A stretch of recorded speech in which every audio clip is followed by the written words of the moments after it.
Hello, what is happening, everybody? GZTV back with another video, and in this video we are going to be talking about the third episode of Season 2 of Better Call Saul, Amarillo. This is actually a pretty interesting episode. There's actually quite a bit of story development going on here, and yeah, we're just going to get into it. We're going to talk about the plot, we're going to talk about the critical response, we're going to talk about how people view it, how kind of I view it, kind of bouncing ideas off of them. After this, I'm going to go eat lunch, study for physics. I have a quiz at like 2 o'clock and it's like 11:58 right now. I gotta go eat lunch, come back, do that. And then I got a computing assignment. We'll see about streaming tonight. I might record an album reaction tonight for JID. That's kind of a stretch. It's a little late. People are kind of settling in, going to bed by then at 11 when music comes out. So, I don't know. We're definitely going to have 2 album reactions this weekend. We are going to do DJ Khaled's album, and we're going to do JID, so it's going to be a fun weekend. We're going to be streaming on Twitch, listening to Autumn's album as well. Great week for music. Let's get into the plot. There's an opening and main story. Let's talk about the opening. So in Amarillo, Texas, Jimmy bribes a Sandpiper bus driver to fake a breakdown, which allows Jimmy to sign up residents as plaintiffs for the lawsuit while technically complying with Bar Association rules against direct solicitation. So you can't really advertise going against a company in a law that's kind of taboo, that's kind of illegal. It literally is illegal based on the bar exam and the association rules and stuff like that. He knew this and he was still doing it, being the con man he is, the part criminal that Saul Goodman is in Breaking Bad. He's showing glimpses of that character, and it may or may not have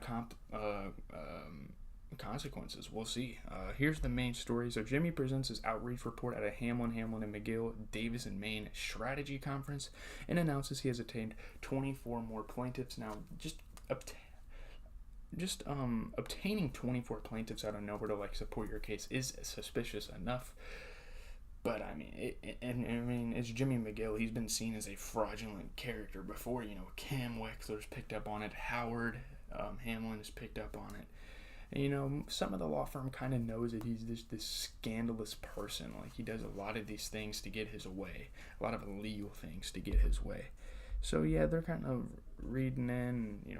Chuck expresses suspicion. He read about the scam in the newspaper. He knows he was faking that, and he's starting to get suspicious, pointing out there were few responses to the notices the attorneys mailed to Sandpiper residents. So most of the time when you're obtaining plaintiffs, we're getting law lessons here. Most of the time when you're obtaining plaintiffs for a particular case like this, I forgot what they called it, a major class case or something like that, you have to get calls back to your firm they are fully on board, they want to work with the case. Instead, he's just finessing them into believing what he believes is wrong about Sandpiper and getting them on their side without any official endorsement through a phone call, an email, whatever.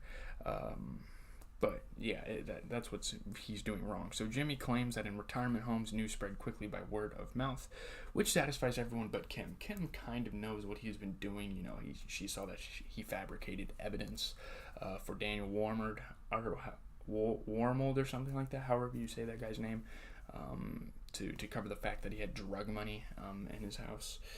But yeah, she warns Jimmy to operate ethically since she recommended him to D&M, and his actions reflect on her. So she kind of endorsed him to Davis and Maine and brought the idea to Howard Hamlin that maybe they should get this guy a deal with the law firm here. He did the legwork for this case, and you guys are working with him. Why doesn't he just go to their firm? We're not against him. Chuck's the one that's against him. So let's just send him to Davis and Maine. He can still subtly work with us. So if he screws up at Davis and Maine, Howard's not going to be happy with Kim. So anyway, Jimmy finds that mailed notices to Sandpiper residents are not successful because residents ignore them or Sandpiper staff intercepts their mail. So he suggests filming a television ad, something that's unpreventable to cover up. It's something you cannot cover up. If a TV ad comes on, they're not going to turn the TV off. The residents are watching TV. It's going to make them look suspicious. They've already been intercepting their mail, and there's already this case going on. So that's enough for Sandpiper to not budge into stuff like this. So yeah, Cliff is intrigued and promises to discuss it after returning from a business trip. So Cliff is all aboard. It's been a while since this law firm has kind of had an advertisement going, and Jimmy's bringing up the idea. He's like, now that you think about it, that's actually a good idea. Something we haven't utilized in years.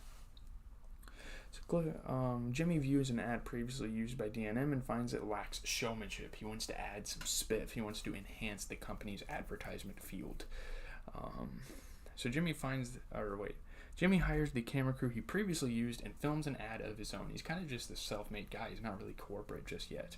He still is keeping people close from back before he had anything to do with Davison, Maine. So he decides to run it without the firm's approval and contacts a station in Colorado Springs where only 2 Sandpiper residents responded to the mailings. They're like, hey, look, this is our weakest outreach. We got to air a commercial at this retirement home, and soon we're going to get calls from every resident. And him doing it without the permission and the consequences are yet to come. He doesn't really face those in this episode, but my God, that is a terrible idea. Without the consent of your firm, you're just putting a commercial out there, putting their name out there. I mean, that's not a good move, Jimmy. He makes a lot of mistakes.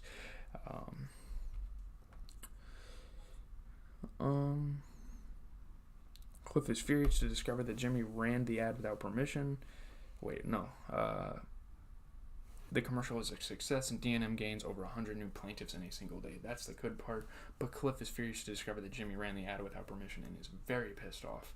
I mean, he's hanging out with Kim.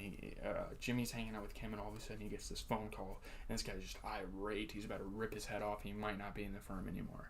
But anyways, let's move on to Mike's situation, because again, Saul and Mike are like the two, Jimmy and Mike right now, are the two main characters. You know, we kind of follow the story of Mike, or Jimmy, then we move over to Mike. So Stacy voices concern to Mike about gunshots she heard in her neighborhood over the past 2 nights.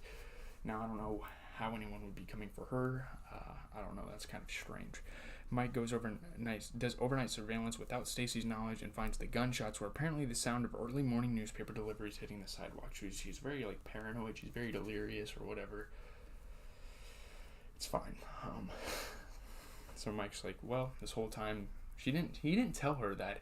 He just wants to act as the story and not act out the story, go with the flow, not embarrass her too much. So he's like, yeah, that looks pretty bad. Mike has been doing overnight surveillance as a police officer, so he's obviously used to doing that. He does it in Breaking Bad. So Stacy calls Mike later in the morning and says there were more gunshots than night before. He visits her house and she points out a chip in an outside wall, which she insists is from a bullet. Now, most houses, if they're concrete laid and they're built up like that, most of the time that little chip is an error in the concrete, building up, or a worker accidentally putting a divot in the concrete when they're putting it up. That's what that is. That's not a gunshot. I was kind of watching that and I was kind of laughing at myself. I was like, what is she on right now? Rather than argue, Mike tells Stacy he will help her move out of the neighborhood. So Mike is going along with this so well that he even offers to give them different residency. That's very interesting. So Dr. Caldera offers Mike a lucrative job as a loan sharks enforcer, which he declines. So Dr. Caldera obviously is the veterinarian that's been giving him these con man jobs this whole time.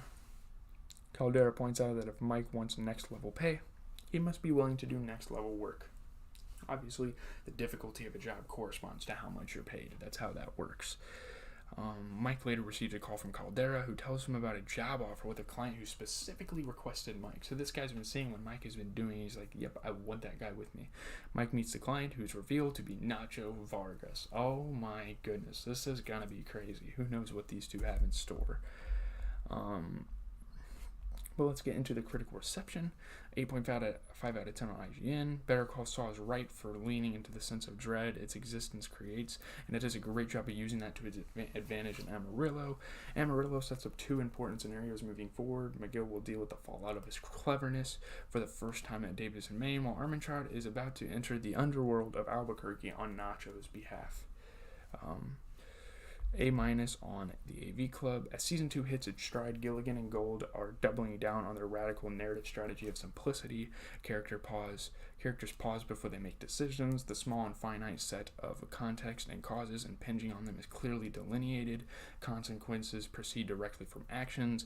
And at the end of every episode, Jimmy and Mike, the protagonists of the only 2 plot lines, have moved a few spaces along a game board whose finish line is already set, and we know exactly what to anticipate the next time we see them.